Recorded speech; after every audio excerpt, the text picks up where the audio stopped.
오늘 본문은 공간복음이라고 하죠. 마태, 마가, 누가 모든 본문에 속해 있는 말씀인데 오늘 본문은 좀 특이한 구조를 가지고 있어요. 마태복음이나 누가복음에서는 나타나지 않는 구조가 이제 마가복음에서는 나타나는데 샌드위치 구조라고 하죠.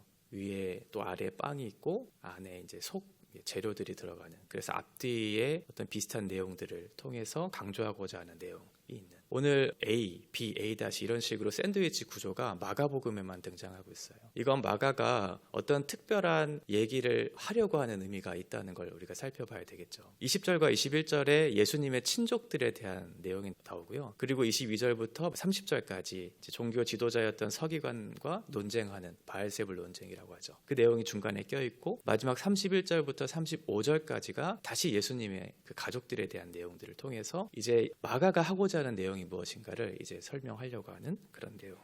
20절에 먼저 보니까 예수님이 굉장히 좀 바빠지셨다는 것이 20절에 보이죠. 어떤 집에 들어갔어요. 이 집이 어떠한 누구의 집인지는 확실하지는 않지만 학자들은 안드레와 베드로의 집일 것이라고 추측은 해요. 어쨌든 이 집에 들어갔는데 밖에 무리가 너무 많이 몰려 있었던 거죠. 어제 우리가 보았던 것처럼 예수님의 사역이 여러 지역으로 퍼졌었잖아요. 갈릴리뿐만 아니라 그 주변 지역으로 유대 남쪽도 있었고 요단 동편도 있었고 북쪽의 두로와 시돈이라고 하는 이방 땅까지 이제 그 확장되어지는, 그러니까 많은 사람들이 그 소문을 듣고 왔겠죠. 그래서 많은 무리들이 그것들을 보고 예수님께 몰려들었던, 그러니까 예수님이 식사할 겨를도 없이 매우 바쁜 그런 사역을 하고 있다는 것을 20절에 말씀하고 있어요. 그때 멀리서부터 예수님의 친족들이 찾아오죠. 나사렛에서부터 지금 가버나움까지 한 30km 정도 된다고 보는데 그 먼 거리를 이제 왔어요. 어떤 일이 이제 있었다고 다급하게 여겼던 거죠. 예수님의 소문이 좋지 않았던 것 같아요. 많은 사람들에게 있어서. 그래서 황급히 이 가버나움으로 와서 예수님을 찾아온 거죠. 여기에 친족들이라고 이렇게 얘기된 이 단어는 곁에 있는 사람들이라고 하는 그런 표현이에요. 직역하면. 그러니까 곁에 있는 사람들, 가족이 될 수도 있겠고 친구가 될 수도 있겠고 동료가 될 수 있는 여러 광범위한 포함하는 그런 내용이거든요. 그러니까 예수님을 가까이 했던 곁에 있었던 사람들이 예수님을 찾아왔어요. 그리고 나서 예수님의 소문을 듣고 여러 가지 기적들을 행했잖아요. 그런 모든 과정들을 보면서 이 가까이 있었던 사람들이 예수님 미쳤다고 생각한 거예요. 여기서 미쳤다라고 하는 표현은 유대인들의 관점에 있어서 미친 건 그 사람에게 귀신이 들렸다라고 하는 그런 의미가 있었거든요. 그러니까 예수님의 권위를 가지고 했던 모든 일련의 그런 사건들이 귀신의 힘을 힘입어서, 귀신에게 미쳐서, 귀신에 들려있는 상황에서 이것들을 했다라고 생각했던 거죠.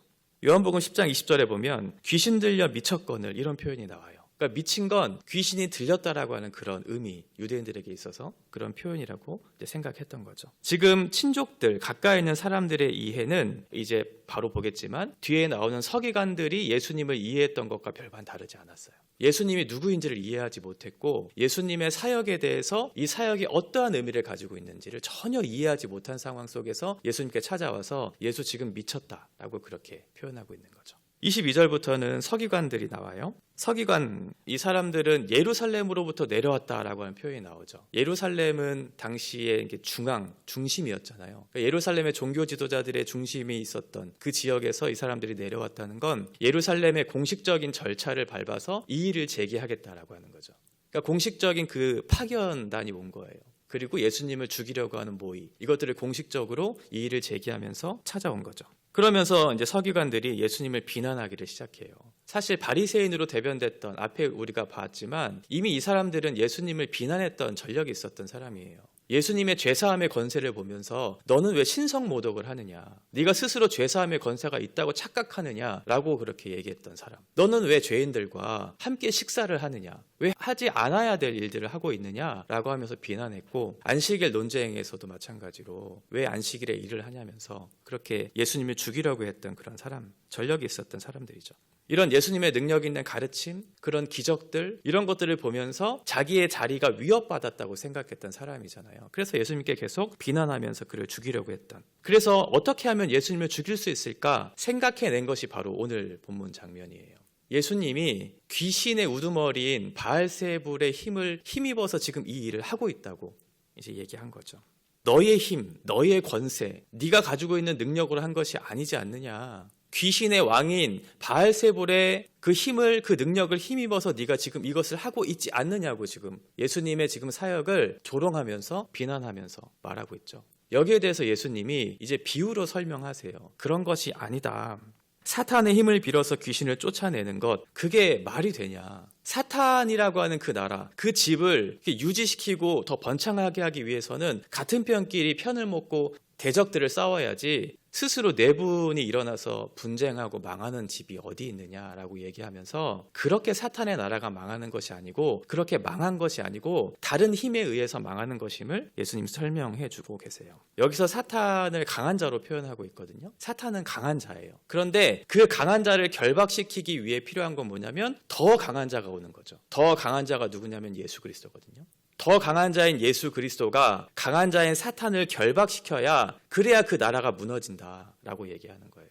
예수 그리스도를 통해서 이루어진 하나님 나라의 통치가 이루어졌잖아요. 그 하나님 나라의 통치가 이루어진 결과 사탄이 자기의 집, 자기의 나라가 무너지는 결과가 일어난 거지 스스로 분쟁하는 그런 집이 대체 어디에 있느냐 라고 하면서 사탄을 결박한 후에야 그 사탄의 집에 있는 그 물건들을 강탈할 수 있지 않겠느냐 이렇게 얘기하시거든요. 사탄 안에 있는 그 물건들, 이게 뭘까요? 사탄의 통치를 받고 있는 것이겠죠. 그러니까 사탄의 통치를 받고 있는 사탄의 종노릇하고 있는 이런 사람들도 다 포함될 거예요. 그런 사탄의 나라가 무너지고 결박한 후에야 그 물건들을 강탈한다는 건 빼앗는다는 거잖아요. 사탄으로부터 빼앗는 건 나쁜 일이 아니죠. 좋은 일이에요. 사탄의 통치를 받고 있었던 그 물건들, 사람들을 예수님의 나라로 옮기겠다는 거예요. 하나님의 나라가 임했으니까요. 이게 사탄의 나라가 무너지는 결과를 이제 비유적으로 설명해 주고 계시는 거죠. 그러면서 지금 서기관들 너희들이 했던 이 말을 가볍게 여기지 말라. 너희가 지금 내가 귀신의 힘을 힘입어서 사탄의 나라를 결박시키는, 스스로 분쟁하게 하는 그런 자로 너희가 생각한다면 너희가 말하는 그 죄는 결코 가볍지 않다고 예수님 말씀하고 계세요. 28절에 보면 진실로라고 하는 그런 말을 하죠. 아멘이죠. 아멘. 진실로. 이 말 내가 보장하겠다는 거예요. 내가 엄중하게 이 말을 선포하겠다는 거예요. 진실로 내가 얘기하는데 그거 잘못됐다. 구약에서는 여호와께서 말씀하시니라 라고 하면서 선지자들이 이제 하나님의 말씀을 대언하는 식으로 얘기했었잖아요. 그런데 오늘 지금 이 본문에 보면 진실로, 그러니까 예수님의 권위로 지금 하나님의 말씀을 말하고 있다는 것을 생각해 보셔야 해요. 예수님의 권위로서 지금 내가 이 일을 행하고 있고 예수님 당신 자신의 권위로 이 말을 행하고 있다라고 하면서 사람의 모든 죄, 모독하는 죄, 이것은 다 용서받을 수 있다는 거예요. 예수 그리스도 안에서. 예수 그리스도 안에서 우리가 행하는 모든 죄, 모독하는 죄, 이 모든 것들은 가리워지고 하나님 앞에 받아낼 수 있는 근거가 예수 그리스도 안에서 모든 것이 해결될 수 있는데 한 가지 예외적인 것이 있다는 거죠. 그게 뭐냐면 신성모독, 성령 회방자로 불리는 신성모독이라고 하는 거죠. 이건 예수님이 그동안 해왔던 모든 기적이나 죄사함의 권세, 능력, 이 모든 것들, 이건 예수님의 구속 사역을 나타내기 위한 하나의 특징적인 모습이었죠. 이게 하나님 나라의 통치의 어떤 특징적인 모습이었는데 이 모든 것들이 하나님의 능력, 예수 그리스도의 능력, 성령의 도우심으로 이루어진 것이 아니고 너희가 생각하는 것처럼 바알세불의 힘을 힘입어서 했다고 생각하는, 이건 삼위 하나님의 역사를 다 부정하는 행위거든요. 구속 사역부터 예수 그리스도를 믿는, 진리를 깨닫는 모든 일련의 모든 사건들, 이 하나님의 은혜의 역사들, 이 모든 것들이 사탄으로부터 왔다고 생각하는 모든 것, 사탄으로부터 모든 것들이 왔다고 생각하는 것 왜곡시키는, 이 복음을 왜곡시키는, 진리를 훼손시키는 이 모든 것들은 결코 용서받을 수 없는 것이다. 이렇게 얘기하시죠. 그러니까 함부로 얘기하지 말라는 거예요. 너희가 착각하고 있다는 거예요. 지금 일어나고 있는 것이 귀신의 어떤 역사가 아니고 하나님의 역사이고 성령의 역사인데 너희가 이것들을 부정하면서 너희의 기득권을 챙기기 위해서, 한 사람을 죽이기 위해서 어떻게 하나님의 일을 부정하면서까지 일을 하고 있느냐. 너희는 종교 지도자들 아니냐. 율법의 선생들인데 그 말씀을 왜곡시켜가면서 자신의 영광을 취하고 자신의 기득권을 취하기 위해서 하나님의 일을 부정하는 것, 이것이 과연 옳은가라고 이렇게 비유적으로 설명하는 내용이죠. 그러면서 마지막 31절에 이제 마가가 하려고 하는 의도가 여기에 나와요. 진짜 가족이 누구냐는 거예요. 앞에서 친족들, 가까이 있는 곁에 있는 사람들이 있었잖아요. 그런데 그 사람들은 예수님이 누구신지를 정확하게 이해하지 못했고 예수님의 사역에 대한 이해가 없었던 사람들, 그래서 예수님을 미쳤다고 생각했던 그 사람들과는 대조적으로 이제 31절부터 설명하고자 하는 것은 진짜 하나님 나라에 속한 진짜 가족은 누구냐는 거예요.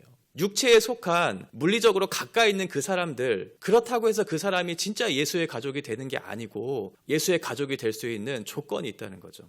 31절에 보면 예수의 어머니와 동생들이 밖에 서 있다라고 하는 그런 표현이 나오죠. 이건 밖에 서 있다는 건 물론 물리적으로 멀리 떨어져 있다, 장소적인 그런 개념이 있기는 해요. 그런데 마가가 지금 얘기하고자 하는 건 이 물리적인 어떤 의미라기보다는 신학적인 의미가 있어요. 이 뒤에 나오는 이제 4장부터 시작되는 씨 뿌리는 비유 사건, 아마 기억하시죠? 바로 나오거든요. 거기랑 이렇게 연결되어 있는 사건이기 때문에 그래요. 이 밖에 서 있다라고 하는 이 엑소라고 하는 이 단어가 이제 4장 11절에 보면 외인들을 표현할 때 이 외인들이 이제 밖에 서 있는 사람들을 비유적으로 설명하는 거거든요. 이것도 마가복음에만 나와요. 그 외인이라고 하는 단어에 엑소라고 하는 단어를 동일하게 사용하셔요. 그래서 내부에 있는 사람과 외부에 있는 사람들을 구분하는 그 구분점을 이제 마가가 설명하려고 하는 거죠. 내부에 있는 사람들, 들을 게 있는 사람들, 하나님 나라의 권위에 복종하고자 하는 사람들에게는 하나님께서 비유로 하나님의 계시를 들려주실 것이다 라고 말씀하고, 이제 외부에 있는 사람들,